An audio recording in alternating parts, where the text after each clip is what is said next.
बड़ी खबर यह है कि बिहार विधानसभा चुनाव 5 चरणों में होने जा रहा है। 12 अक्टूबर को चुनाव शुरू होगा और दिवाली से ठीक 3 दिन पहले यानी 8 नवंबर को वोटों की गिनती की जाएगी।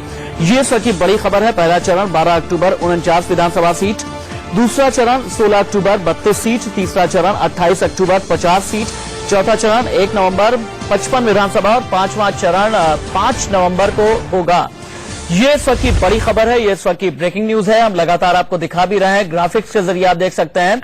12 अक्टूबर, 16 अक्टूबर, 28 अक्टूबर, 1 नवंबर और 5 नवंबर मेरे ठीक बाईं तरफ आप देख सकते हैं। एक एक डिटेल लगातार इंडिया न्यूज आप तक पहुंचा रहा है।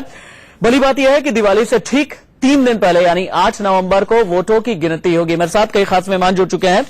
अनुज गुप्ता वरिष्ठ पत्रकार मेरे साथ में जुड़े हैं, राजीव त्यागी जो कि प्रवक्ता है कांग्रेस के, वो भी मेरे साथ में मौजूद है। राजीव त्यागी से मेरा पहला सवाल होगा, दिवाली की तैयारी किस तरह की जाएगी राजीव त्यागी, क्योंकि 11 नवंबर को दिवाली है और इस बार कांग्रेस के लिए खोने को कुछ नहीं है, लेकिन पाने के लिए क्या है?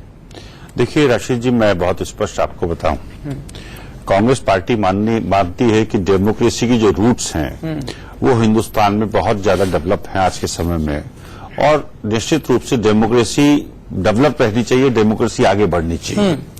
कांग्रेस पार्टी मानती है कि जिस तरह से नीतीश कुमार जी ने पूरे पिछले 10 साल में प्रदेश का विकास किया है और संसाधनों का जो केंद्र के संसाधन हैं उन पे बिहार के लोगों की डिपेंडेंस कम हुई है, बिहार सरकार की डिपेंडेंस कम हुई है, तो एक अच्छा सकारात्मक विकास जिसे कह सकते हैं वो हुआ बिहार में।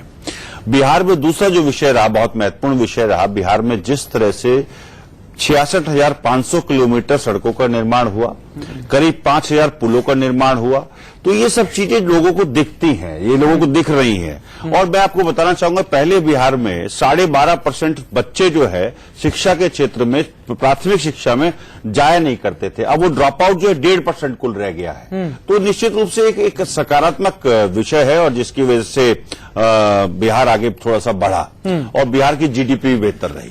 लेकिन दिक्कत जो है, सबसे बड़ी दिक्कत यह है, भारतीय जनता पार्टी की सरकार जिस तरह से बिहार की मदद करनी चाहिए थी, और जब मोदी जी ने डिक्लेयर किया था पैकेज का विषय पे, जब मोदी ने डिक्लेयर किया था, वो ये कहा था कि हम लोग पैकेज जो है, हम चुनाव जीतेंगे तो पैकेज देंगे।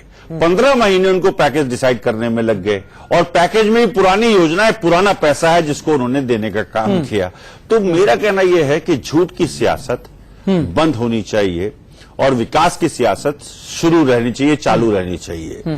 तो भारतीय जनता पार्टी के लोगों से मेरा ये आग्रह है कि वो झूठ की सियासत बंद करें। उसका एक रीजन है, देखिए मैं आपको बताऊं राशिद भाई, अगर आपको याद होगा, अब जम्मू कश्मीर में एक बाढ़ आई थी।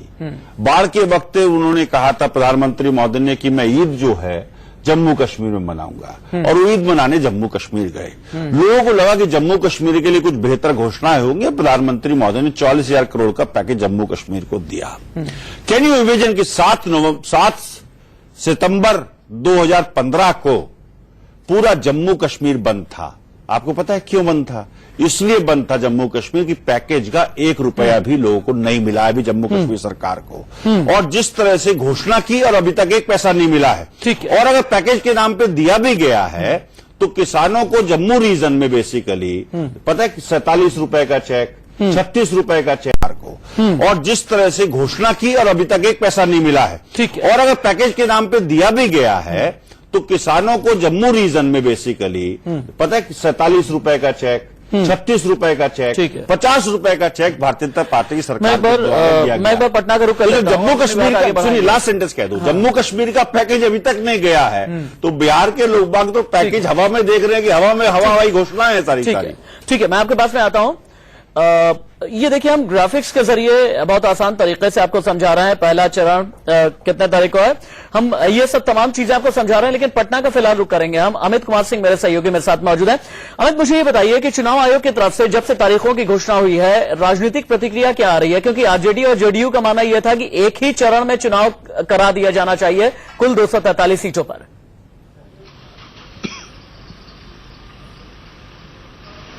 देखिए, बिल्कुल तमाम जो महागठबंधन की पार्टियां थी वो चाहती थी कि एक ही चरण में हो, लेकिन वो कम से कम चरण चाहती थी।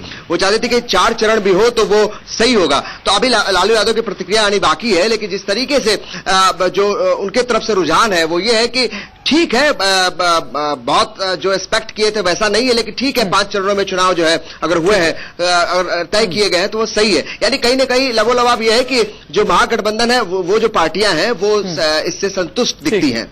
ठीक है, ठीक है। अमित आप रहिए मेरे साथ में, अनुज गुप्ता वरिष्ठ पत्रकार भी हमारे साथ में जुड़े हुए हैं। अनुज जी, मुझे ये समझाइएगा, दिवाली से पहले ये चुनाव खत्म कर लिए जाएंगे, इस लिहाज से क्या समझा जाए कि वोटर टर्नआउट अच्छा रहेगा? क्योंकि दिवाली और छठ ये दो त्योहार ऐसे होते हैं जब बिहार की जनता जिसमें सबसे ज्यादा अपने आप को करीब पाती है धार्मिक तरीके से, इस लिहाज से मुझे ये समझाइए कि क्या इस बार वोटर टर्नआउट बेहतर रहेगा, एक, और दूसरा मुझे ये भी समझाइएगा कि डीएनए वर्सेस पैकेज पॉलिटिक्स में बिहार का 6 करोड़ 68 लाख वोटर के दिल और दिमाग में क्या चल रहा है?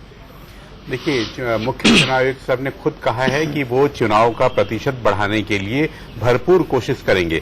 उसका एक असर आपने लोकसभा चुनाव में भी देखा था।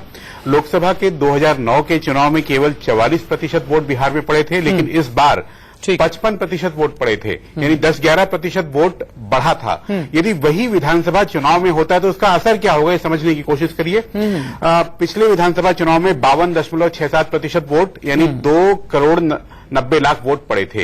इस बार 20% वोटर बढ़ा हुआ है, 6 करोड़ 68 लाख जो वोटर हैं, और यदि उसमें 55% भी माफ करिएगा, यदि 10% वोट बढ़ता है, यानी 52 की जगह 62% होता है, तो 4 करोड़ के आसपास वोट पड़ेंगे। यानी पिछले बार जितने वोट पड़े उससे 40% लगभग अधिक वोट पड़ रहे होंगे, और मुझे लगता है उससे नतीजों पे बहुत अधिक असर पड़ सकता होगा।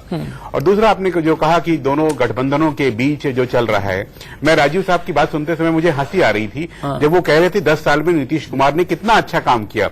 उन 8 सालों में उनमें से 8 साल भाजपा उसके अंदर थी, और जब आप कहते हैं कि नीतीश ने केंद्र की मदद के बिना बिहार को आगे बढ़ाया, तो उसमें 9 साल आपकी सरकार केंद्र में थी, यानी वो सरकार मदद नहीं कर रही थी उनको।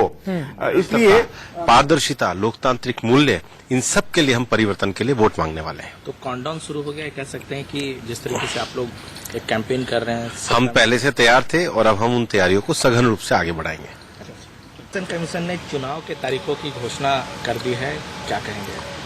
देखिए, इलेक्शन कमीशन ने जो चुनाव का ऐलान किया है, भारतीय जनता पार्टी इसका स्वागत करती है। हम ये मानते हैं कि ये नीतीश कुमार जी की सरकार के जाने का दिन का ऐलान हुआ है और भारतीय जनता पार्टी के गठबंधन में सरकार बनने आने का ऐलान हुआ है। भारतीय जनता पार्टी और उसका गठबंधन पूरी तरह चुनाव के लिए तैयार है। पिछले 10 साल से नीतीश कुमार जी और 15 साल से लालू जी, बिहार के लोगों को कुछ नहीं मिला। बिहार के लोगों को अब उम्मीद सिर्फ नरेंद्र मोदी जी से है, नरेंद्र मोदी के आशीर्वाद से, और उनके दिया गया वो पैकेज और पिछड़ा जिला जो बिहार में कई राज्य जिले को घोषित किया गया, उस पर विश्वास बढ़ा है और भारतीय जनता पार्टी चुनाव के मैदान में जाएगी और हम चुनाव जीतेंगे। अब जितनी भी दिक्कतें थी बिहार के लोगों की वो खत्म हो जाएगी, क्योंकि भारतीय जनता पार्टी, लोजपा, रालोसपा, हम ये मिलकर लड़ेंगे और बिहार में सरकार बनाएंगे।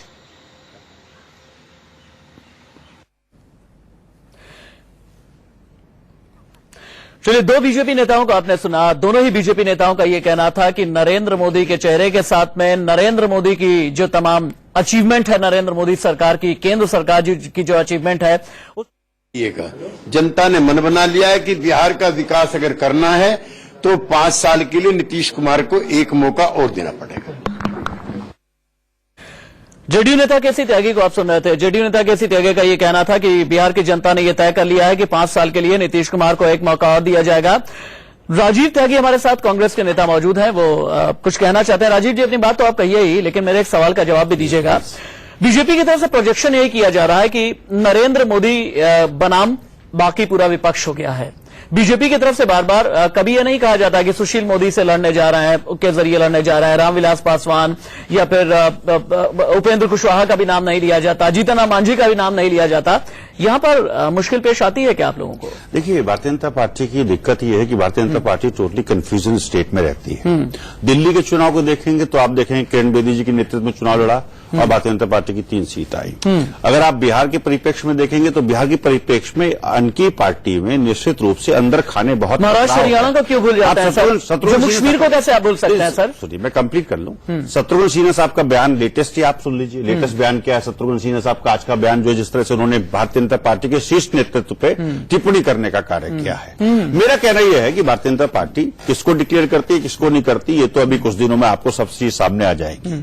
कांग्रेस पार्टी का मानना है, मैंने कहा ना, लोकतंत्र मजबूत होना चाहिए। और मैंने एक बात कही थी, अनुज जी ने मेरी बात को काटने की बात की थी कि मैंने ये बात कही है कि केंद्र सरकार की मदद के बिना, देखिए केंद्र सरकार जो पैसा देती है वो पैसा निश्चित रूप से राज्यों से पैसा आता है केंद्र सरकार के पास, जिसका एलोकेशन फिर वो राज्यों को देती है। तो उसमें कहीं भी ना तो केंद्र सरकार राज्यों पर एहसान करती है, वो निश्चित रूप से टैक्स पेयर्स की मनी है जिसको हम एलोकेट करते हैं केंद्र में बैठ करके। लेकिन जिस तरह से बिहार में पैकेज डिक्लेयर किया गया प्रधानमंत्री महोदय के द्वारा, तो क्या ऐसा नहीं लगता 80,000 कर दूं, 60,000 कर दूं, 90,000 कर दूं? देखिए आप अपने खाला के घर से पैसा लेके नहीं आए। यह तो चुनाव का जो प्रेस कॉन्फ्रेंस का था उसका सीधा मतलब था कि जो चुनाव की घोषणा होगी और 5 चरणों में उन्होंने कहा है। सारे देश में अकेले एक सूबे में हो रहा है और इलेक्शन कमीशन का दोष नहीं है। सरकार जो है वो फोर्स जो है वो मुहैया ठीक से नहीं कराती है। तो 5 चरण जो है वो टू मच है, ज्यादा है। आप लग रहे हैं कि ज्यादा मानेंगे लंबे समय तक लोगों को, और इसमें इसको कम करना चाहिए था। बाकी तो जो घोषणा की है उसका मैं स्वागत करता हूं सर। लेकिन बिहार चुनाव जो है वो एक बड़ा अति महत्वपूर्ण इसलिए भी है कि मोदी सरकार को भी तकरीबन 1.25 साल हो गए केंद्र में, और उसके बाद अब बिहार में चुनाव किस तरह का, अभी भी उनका जादू बरकरार, नीतीश जी के काम नहीं, अब ये तो तय वहां होना मैदान में जी, ये मैदान में तय होना है। और यकीनन बिहार जो है वो सबसे उत्तर भारत का जागरूक सूबा है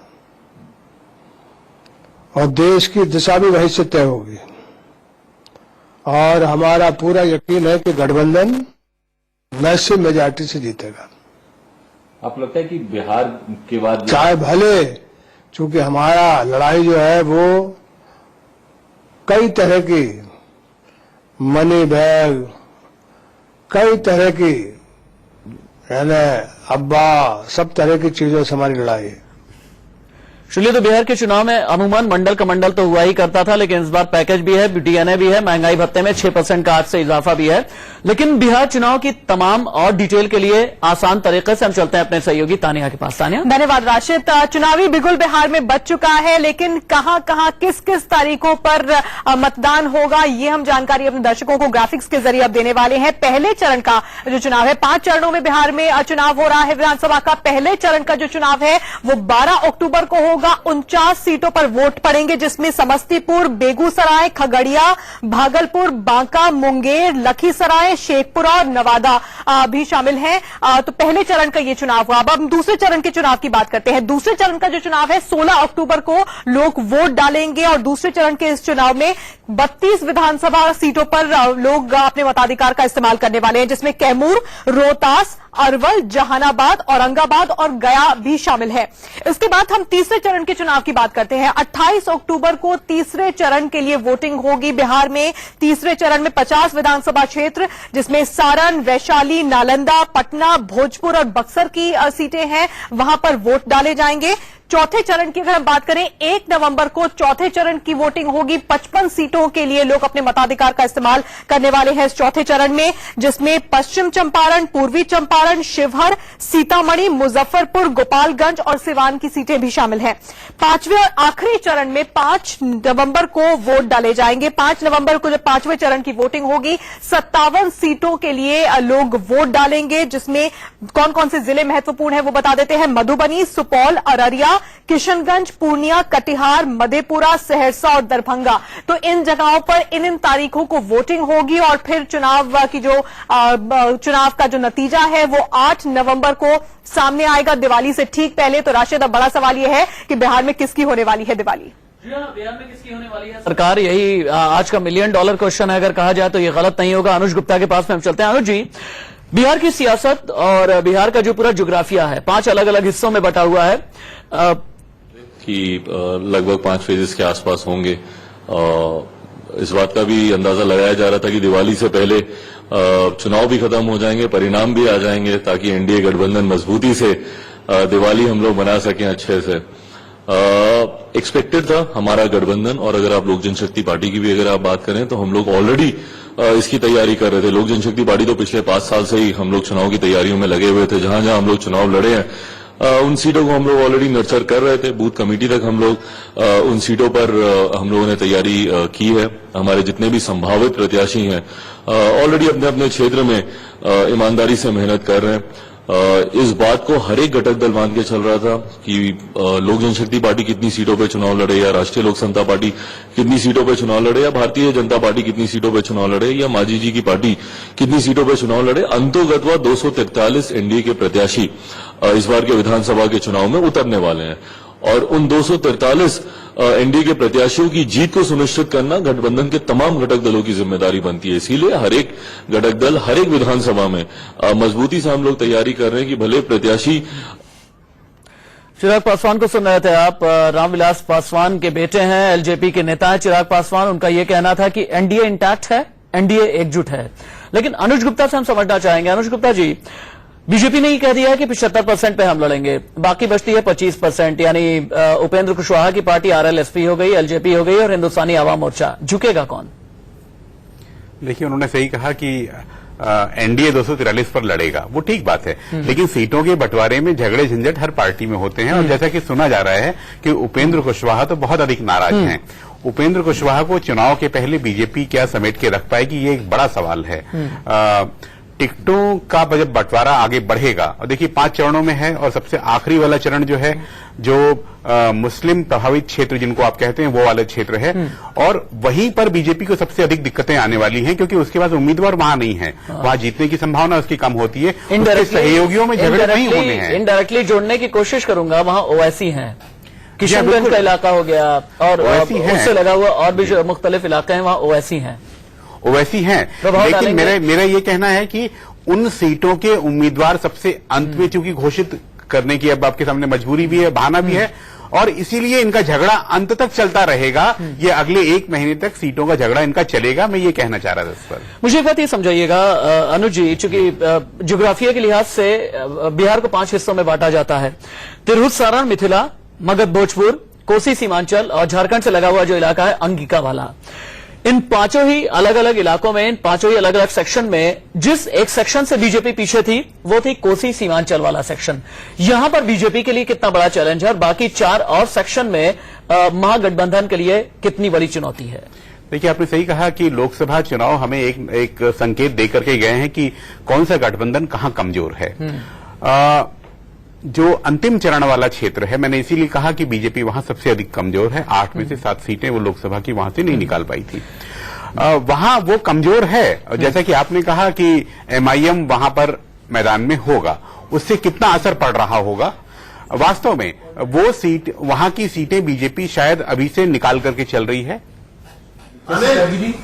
चुनाव की तारीखों का ऐलान हो चुका है। 8 नवंबर को रिजल्ट भी आएंगे, 12 अक्टूबर से चुनाव की तारीखें चालू शुरू हो जाएंगी। क्या लगता है आपको, सरकार यही रहेगी या जनता सरकार बदलेगी? मैं चुनाव की तारीखों की घोषणा करता हूं। हमें कई दिन से इस दिन का इंतजार था।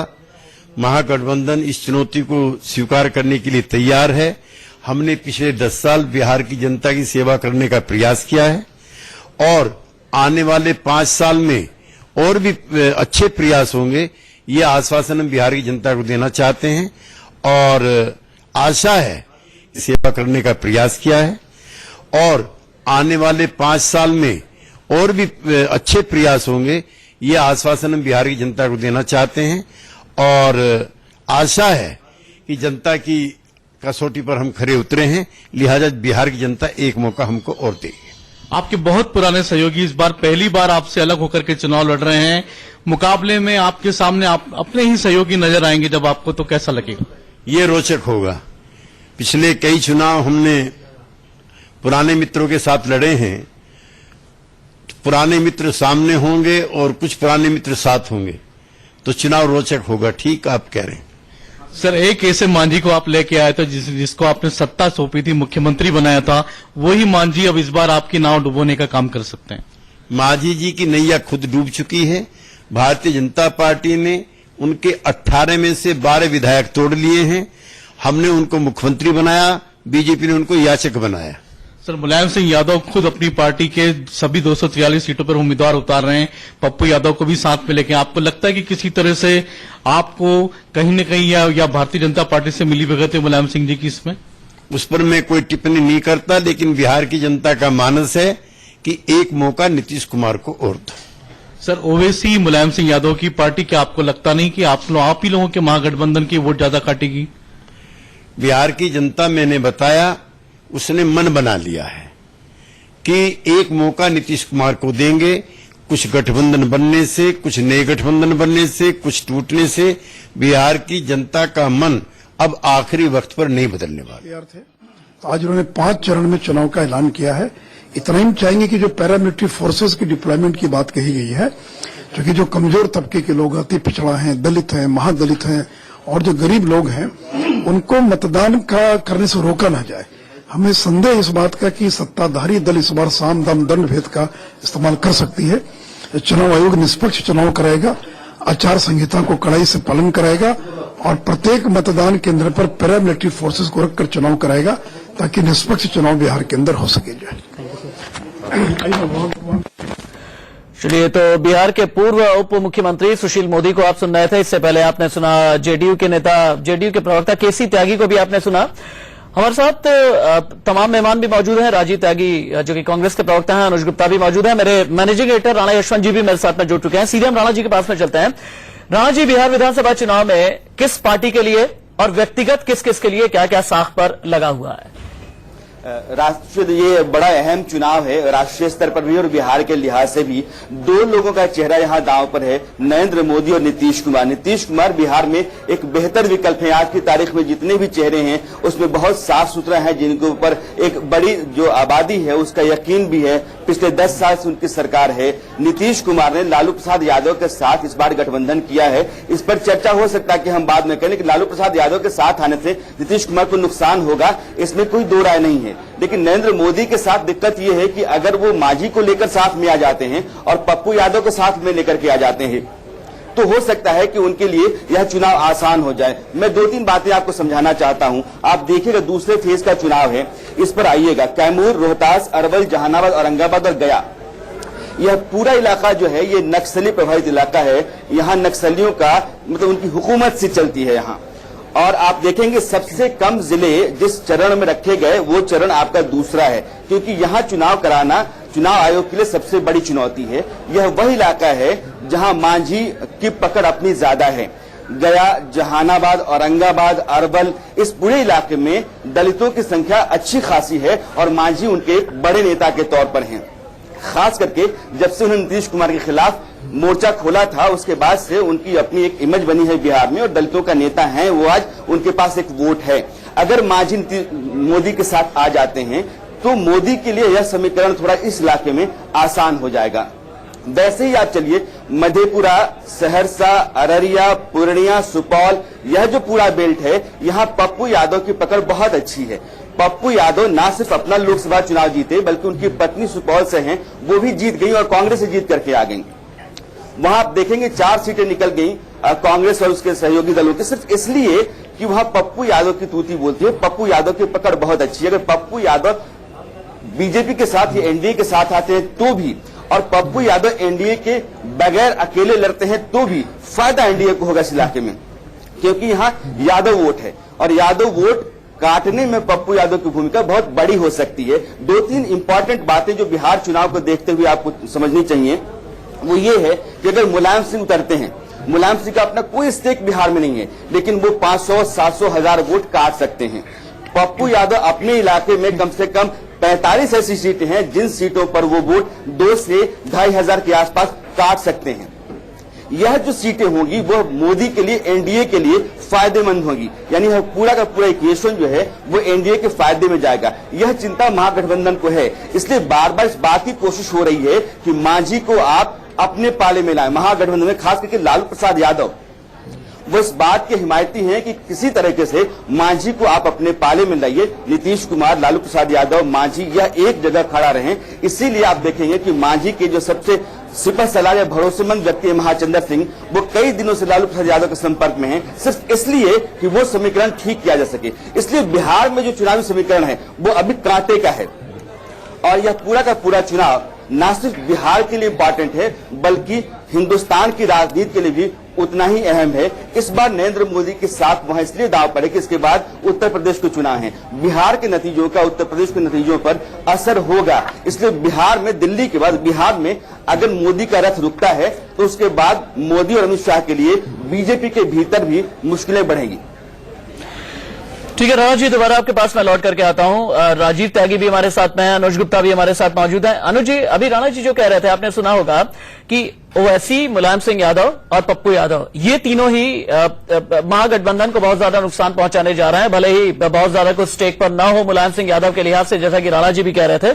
इस लिहाज से आप ये समझाइएगा कि महागठबंधन के सामने चुनौतियां क्या क्या हैं?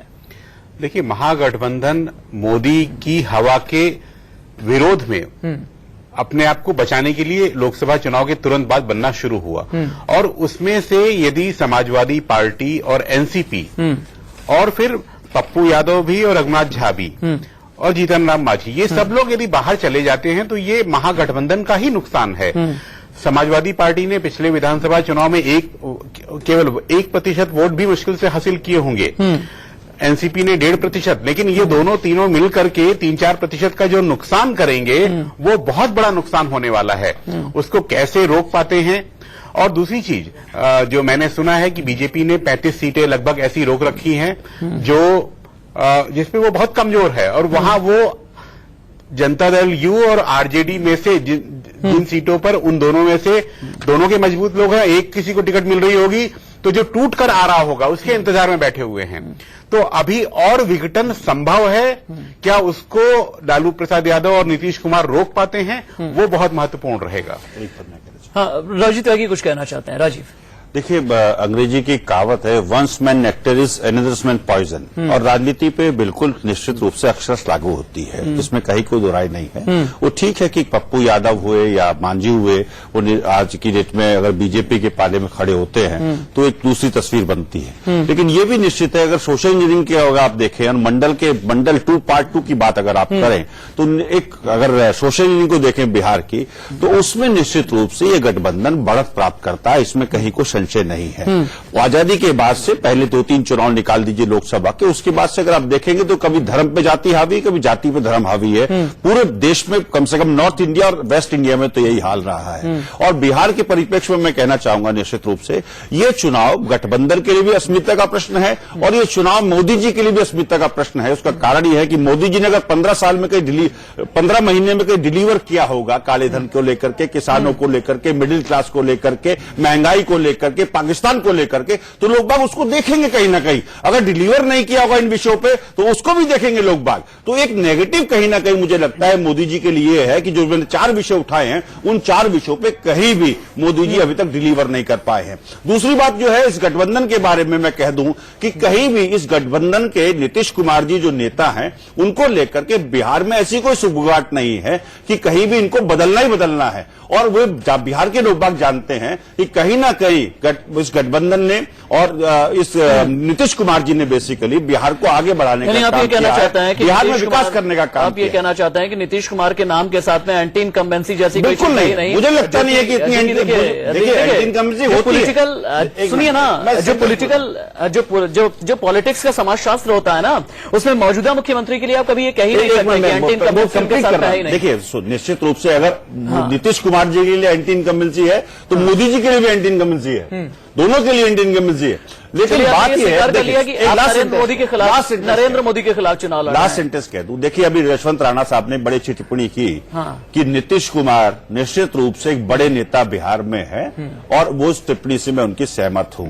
लेकिन एक बात भी बहुत निश्चित है कि ग्राम पंचायत चुनाव से लेकर के लोकसभा तक के चुनाव राणा यशवंत हमारे साथ में जुड़े हुए हैं। राणा जी, अभी थोड़ी देर पहले आपने ये सुना, राजीव त्यागी ये कह रहे थे कि नीतीश कुमार के साथ एंटी इनकम्बेंसी जैसी कोई चीज नहीं है, ऐसा संभव कैसे हो सकता है? इनडायरेक्टली आपने ऐसा कहने की कोशिश मोदी जी के साथ नहीं कहा। मोटे तौर पर मैं राजीव जी को रोकना चाहूंगा, एंटी इनकम्बेंसी फैक्टर तो हर जगह हो रहे थे कि नीतीश कुमार के साथ एंटी इनकम्बेंसी जैसी कोई चीज नहीं है, ऐसा संभव कैसे हो सकता है?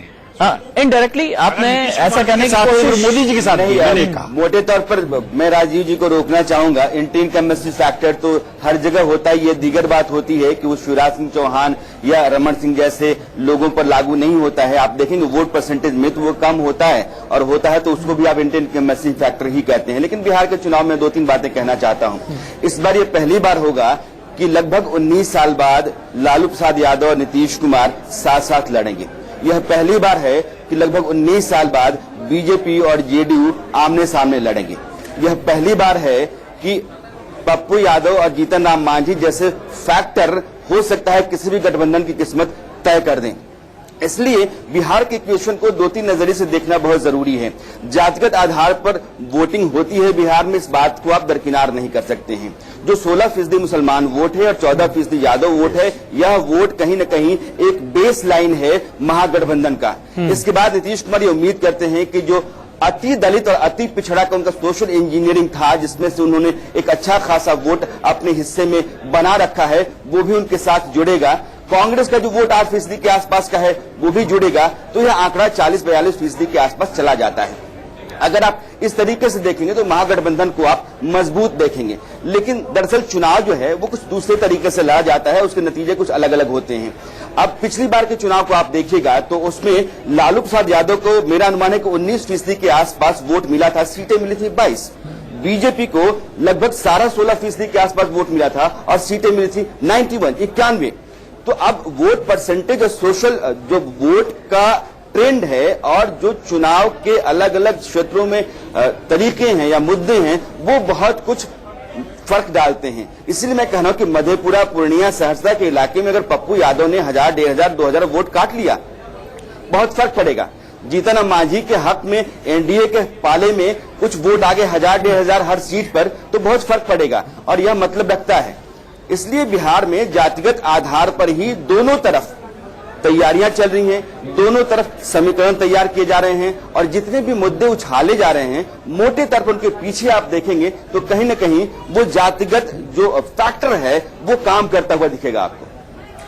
जो राजीव त्यागी कुछ कहना चाहते हैं, राजीव के पास में हम चलेंगे। राणा जी भी हमारे साथ में, अनुज गुप्ता भी हैं, लेकिन बिहार चुनाव की और तमाम डिटेल्स के साथ मौजूद है मेरे सहयोगी Tania. Over to you Tania. बिल्कुल राशिद, बिहार चुनाव को लेकर कब, कहां, किस किस जगह पर किस तारीखों को वोट पड़ेंगे उसकी जानकारी दर्शकों को एक बार फिर से दे दें। चुनावी बिगुल बज चुका है, मॉडल कोड ऑफ कंडक्ट लागू हो चुका है, क्योंकि ऐलान हो गया है कि 5 चरण में बिहार में चुनाव होंगे। और पहले चरण का जो चुनाव है वो इस वक्त हम आपको ग्राफिक्स के जरिए दिखा रहे हैं। पहले चरण का चुनाव 12 अक्टूबर को होने वाला है। 49 सीटों के लिए इस पहले चरण में वोटिंग होगी। और कौन कौन से जिले महत्वपूर्ण है जहां पर लोग वोट डालने के लिए घरों से निकलेंगे, उसमें समस्तीपुर, बेगूसराय, खगड़िया, भागलपुर, बांका, मुंगेर, लखीसराय, शेखपुरा, नवादा, इन तमाम जगहों पर पहले चरण में वोट पड़ेंगे। दूसरे चरण की बात करते हैं। दूसरे चरण का जो चुनाव बिहार में होगा वो 16 अक्टूबर को होगा। इस दूसरे चरण में 32 सीटों के लिए चुनाव होगा। 32 सीटों के लिए वोटिंग होगी दूसरे चरण में, जिसमें कैमूर, रोहतास, अरवल, जहानाबाद, औरंगाबाद, गया, ये तमाम जिले हैं जहां के लोग वोट डालने के लिए दूसरे चरण में निकलेंगे। अब हम बात करते हैं तीसरे चरण की। तीसरे चरण का चुनाव बिहार में 28 अक्टूबर को होने वाला है। 28 अक्टूबर को 50 सीटों के लिए वोट डाले जाएंगे। सारण, वैशाली, नालंदा, पटना, भोजपुर, बक्सर, इन तमाम जगहों पर वोटिंग होगी। 50 सीटों के लिए वोट पड़ेंगे 28 अक्टूबर को तीसरे चरण में। उसके बाद चौथे चरण का चुनाव 1 नवंबर को होगा। 1 नवंबर को 55 विधानसभा क्षेत्रों में चुनाव होने वाला है। पश्चिम चंपारण, पूर्वी चंपारण, शिवहर, सीतामढ़ी, मुजफ्फरपुर, गोपालगंज और सिवान में वोटिंग होगी इस चौथे चरण में। और उसके बाद आखिरी चरण यानी कि 5वें चरण में 5 नवंबर को वोट पड़ेंगे। 97 विधानसभा सीटों के लिए वोट डाले जाएंगे, जिसमें मधुबनी, सुपौल, अररिया, किशनगंज, पूर्णिया, कटिहार, मधेपुरा, सहरसा और दरभंगा में वोटिंग होने वाली है। तो इन 5 चरणों में बिहार में चुनाव होने वाले हैं और इन वोटों की गिनती 8 नवंबर को होगी। जैसा कि मैंने पहले भी कहा, दिवाली से ठीक पहले वोटों की गिनती 8 नवंबर को होगी। राशिद, शुक्रिया तानिया, बहुत अच्छे तरीके से आसान शब्दों में आपने हमारे दर्शकों को समझाया है कि बिहार के चुनाव की और तमाम डिटेल्स क्या है। राजीव त्यागी कुछ कहना चाहते थे। राजीव जी, अपनी बात तो आप कहिएगा, लेकिन मेरे एक सवाल का बिल्कुल टू द पॉइंट जवाब दीजिएगा। अभी कांग्रेस के पास बहादुरगंज, किशनगंज, कस्बा, कहलगांव और भागलपुर, ये 5 सीटें हैं, लेकिन बाकियों के लिए ऐसा कहा जा रहा है कि इतनी ज्यादा सिर फुटौल है कि कांग्रेस के समझ में नहीं आ रहा कि किस तरीके से हम टिकट बांटें, ऐसा है क्या? देखिए, अगर आपकी रिपोर्ट बिल्कुल ठीक है कि कांग्रेस के लोग बाग उत्साह में है और कांग्रेस के लोग बाग ज्यादा लोग बाग टिकट चाहते हैं, तो एक बात तो निश्चित हुआ है कि लोगों को जीतने की आशा ज्यादा बनी है। नंबर एक, गठबंधन के लोगों को जीतने की आशा बनी है। दूसरी बात मैं कहना चाहूंगा, मैं यशवंत राणा साहब का बड़ा सम्मान करता हूं, उनकी बात से पूर्णतः सहमत हूं कि 1000-1500 वोट का जो अंतर होता है विधानसभा चुनाव में बहुत महत्वपूर्ण होता है। लेकिन दूसरी तरफ अगर आप देखेंगे, जो सोशल इंजीनियरिंग की बात उन्होंने कही कि मुस्लिम और यादव कॉम्बिनेशन है, या उसमें आप कुशवाहा जोड़ दीजिए, या और जो वोट बैंक है उसको जोड़ दीजिए, महागठबंधन का जो वोट बैंक है उसको अगर आप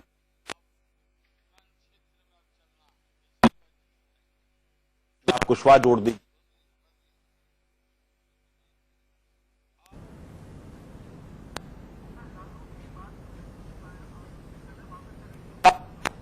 सांप्रदायिक ताकतों को क्या फरियाद हो, फिल्म मैदान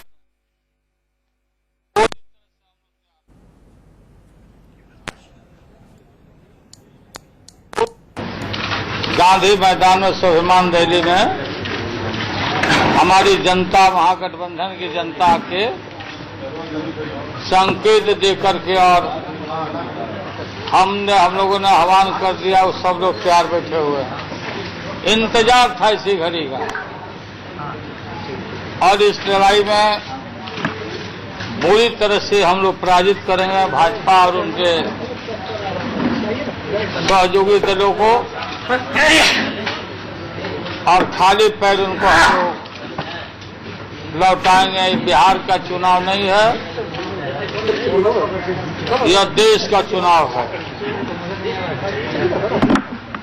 ये मामूली चुनाव नहीं है। इस चुनाव से पूरे भारत भर में भाजपा की सरकार का उल्टा गिनती शुरू हो जाएगा, और उसी को ध्यान में रखते हुए हम लोगों ने अपनी तैयारियां की है। अब जल्दी जल्दी सीटों का बंटवारा करके हर पार्टी को कितना किधर क्या लड़ना है वो सब अपना करके हम लोग सब काम करेंगे। तो हम लोग पूरी तरह से तैयार हैं, स्वागत करते हैं। 5 फेज में है, एक फेज में होता तो और अच्छा है ना। ये 5 फेज में लंबा तो हो ही गया, त्योहार वगैरह भी इसी में है, तो ठीक है तो है। अब तक जो घोषणा हो गया तो हम लोग पूरी तरह से तैयार है। आप और क्या पूछना आप लोगों को?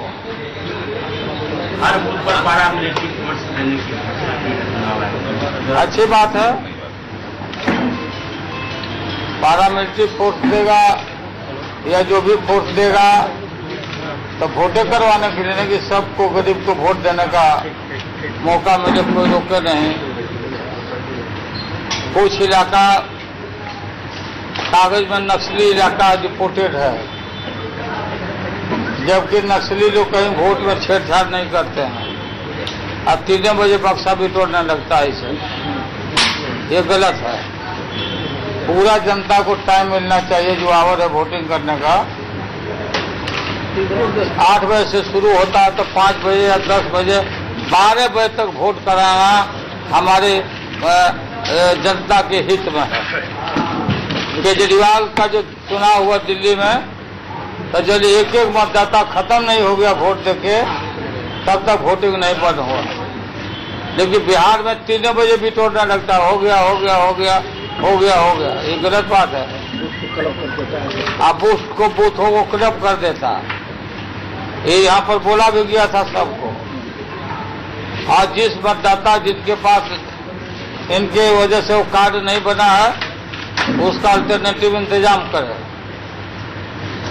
और जनता को मालूम होना चाहिए कि हमारा वोट जो दिया, हम देखेंगे हमारा वोट कहाँ गया। ये पता नहीं वो सिस्टम लगाया कि नहीं लगाया। बोला था कि आप वोट डालिएगा तो आपको मालूम होगा कि कहाँ वोट जा रहा है। कोई स्लिप निकलने की बात थी इधर। फोटो का फोटो लगेगा, ठीक है, आज लगा फोटो। अब लोग को मालूम हो कि हमारा वोट जहाँ हम डाले वहाँ गया, ये ध्यान में रखने की बात है। तो यहाँ पर पूरे बिहार की जनता चाहे कोई भी नेता हो, कोई पार्टी हो, कोई भी उस्कावे, कोई भी गाली गलौज करे, कोई एक दूसरे से भिड़ावे, कोई भी हिंसा के लिए बतावे लोगों को, ऐसे पार्टियों से, ऐसे नेताओं से दूर रहना है। एक पर्व है, वोट महापर्व है लोकतंत्र का। जनता को पूरा अधिकार है और कोई भी आदमी को प्रिवेंट नहीं कर सके, इसके लिए इंश्योर कर दें। आप पोलिंग एजेंट को सही जगह पर बैठाना चाहिए, इंतजाम करें। तो हम लोग स्वागत करते हैं। अब आप लोग पूछे कोई बात नहीं। ज्यादा टाइम मिला है सर, ज्यादा टाइम मिलने से जनता परिवार को फायदा हो रहा है, मुफीद है, क्या मानते हैं? क्या बोले? समय जो ज्यादा मिला है आपके हिसाब से, तो क्या जनता परिवार को ज्यादा सहूलियत होगी? अरे हमको तो पूरा हम रोज देगा ना सब जगह। ज्यादा टाइम मिला तो हमको सब जगह पहुंचने का मौका मिल गया ना।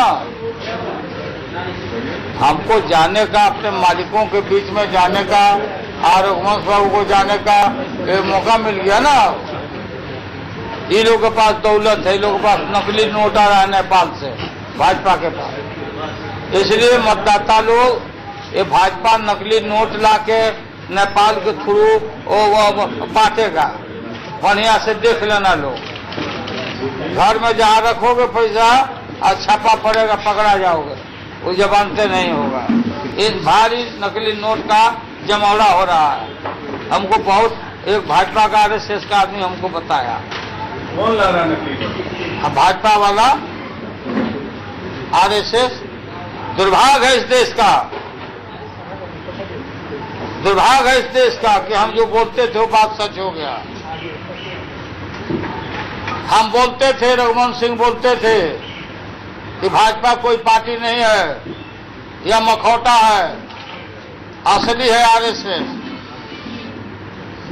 आज वो बात साबुत हो गया कि जब कान पकड़ा आरएसएस,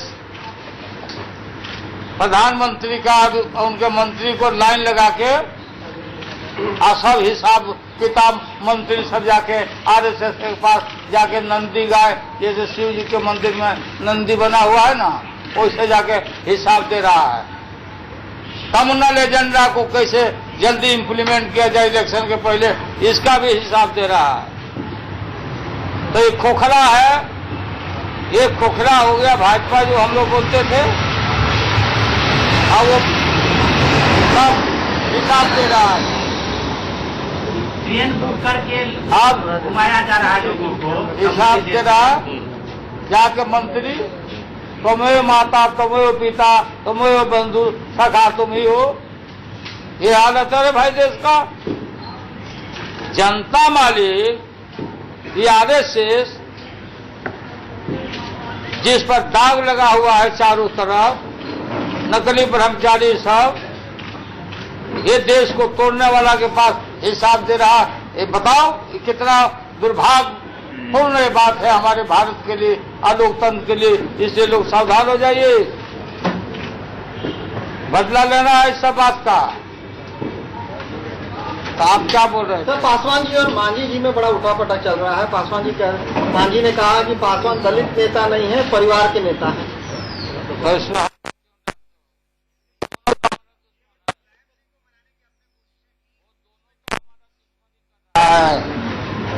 रामविलास मांझी जी तो साधारण नेता थोड़ी है, उनका गिनी बुक में लिखा हुआ है। गिनी बुक, हाँ गिनीज बुक है ना, कहीं से रखा हुआ है।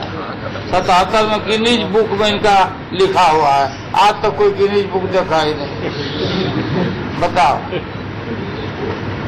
ये तो सब जो हम लोग बोले कि ठीक बोला मांझी तो भाई साधारण नेता नहीं ना भाई। अब ये लोग आपस में चल रहा है, अपना घर छोड़ के पेड़ पर से जो बंदर गिर जाता है नीचे जमात से, वो फिर गिरोह में कोई मिलाता है इन लोगों को। जो हनुमान अब बंदर जमात में पेड़ पर से गिर गया, छानी पर से, उसको नहीं मिलाता है लोग। इन लोगों का तो वही दशा है। भाजपा बोलेगा कि 5 सीट पर लड़ना तो भग, तो 10 पर लड़ना तो भग। लालू यादव है कि जो बनवाता आंख दिखाता है। बताओ, भाजपा बोलेगा कि 5 सीट पर लड़ना तो भग, तो 10 पर लड़ना तो भग। लालू यादव है कि जो बनवाता आंख दिखाता है। बताओ, जो बनवाता आंख दिखाता है लालू यादव। है आपको कौन आंख दिखा रहा है? कौन आंख दिखाता है सो नहीं देखते हैं आप आंख से। आप बताइए तब। तो आप ये बात है, हालत तो ये है देश का। बताओ, अब आप माननीय मुलायम सिंह की बात बोल रहे हैं कि मनाने कब से धर्मनिरपेक्ष हो गए? बोल रहे हैं ना, बात सुनो ना यार। माननीय मुलायम सिंह सिर्फ नेता ही नहीं, माननीय मुलायम सिंह सीनियर नेता ही नहीं, हमारे समधी भी हैं। हमारा उनका बेटी रोटी का संबंध है। अपने सगा संबंधियों को बार बार समझाते रहेंगे। सगा संबंधी लोग बराबर आपस में कोई न कोई बात के लिए नाराज होते रहते हैं। वो ज्यादा नाराज होंगे तो उनको पीला धोती रंग के फिर हम समधी जी को देंगे।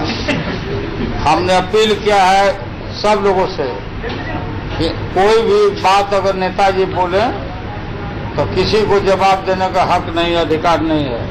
कोई भी आदमी डेरोगेटरी बात आदरणीय मुलायम सिंह जी के प्रति नहीं बोलना, परहेज रखना चाहिए। हमारा दुश्मन है भाजपा, हमारा लक्ष्य है भाजपा को पराजित करना। बर्दाश्त को बातों को कौन क्या बोलते नहीं बोलते उस तरफ ध्यान नहीं देना है। और कोई बोले कुछ बात बोलते हैं तो बोले हैं तो उस पर कोई ध्यान देना नहीं है, तो कोई आगे ध्यान नहीं देगा। हम नीतीश जी के पार्टी के लोगों से भी कहा कि आप लोग की कोई बात का जवाब नहीं, ये सब बात नहीं बोलना। हमारा निशाना है भाजपा को नस्नाबूद करना, खाली पैर यहाँ से लौटा देना। आखिर हुआ क्या? मुलायम कुछ नहीं हुआ, इलेक्शन हो गया इसलिए कुछ नहीं हुआ। इलेक्शन है। मुलायम जी बोलते नीतीश कुमार कब से सेक्युलर? ये मैं बोलना थी आपको, नीतीश कुमार जी के बाद के बात आज नहीं ना है।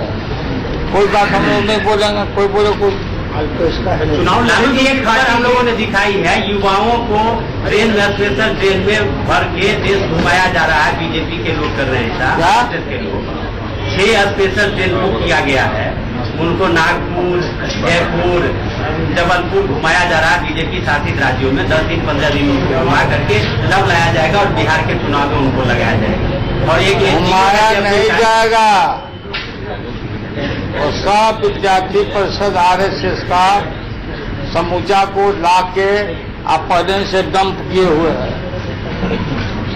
काफी डंप किए हुए हैं, तो उससे क्या फर्क पड़ेगा? वो कहाँ लुकवा के रखे हुए हैं।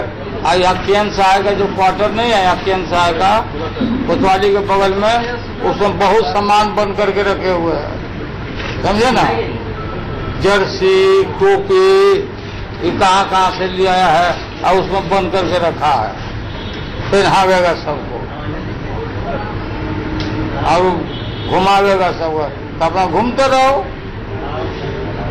ये भाजपा के लिए ये चुनाव, ये बिहार का चुनाव भाजपा नरेंद्र मोदी के लिए ये समझो कि ये एसिड टेस्ट क्या है, उल्टा गिनती है। ठीक, 3 सीट जो बच गई है, 40 साल की बंटवारा हुआ, आपने 3 सीट बच गई है, उस पर कब तक बातचीत हो जाएगी सर? वो अरे पहले इस पर भी बात हो जाना खत्म, तो 3 पर कौन देगा? वो 3 पर देरी थोड़ी होता है। सर अभी तक चुनाव के डेट अनाउंस हो गए, लेकिन बीजेपी वालों ने सीएम का कैंडिडेट ने अभी तक अनाउंस किया।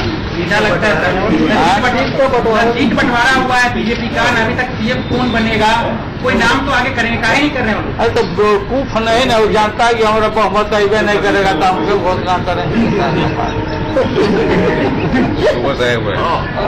खाइए नहीं है तो कैसे अब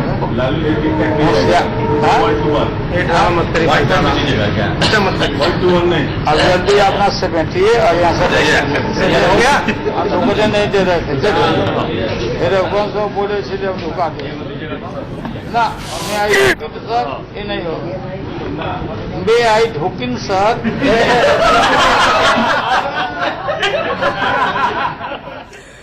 बीजेपी खोखली हो गई है, बीजेपी नकली नोट बंटवा रही है। हमारा मुकाबला बीजेपी से है, बीजेपी हमारी सबसे बड़ी दुश्मन है, लालू यादव का यह कहना था। एक ब्रेक, कहीं मत जाइए।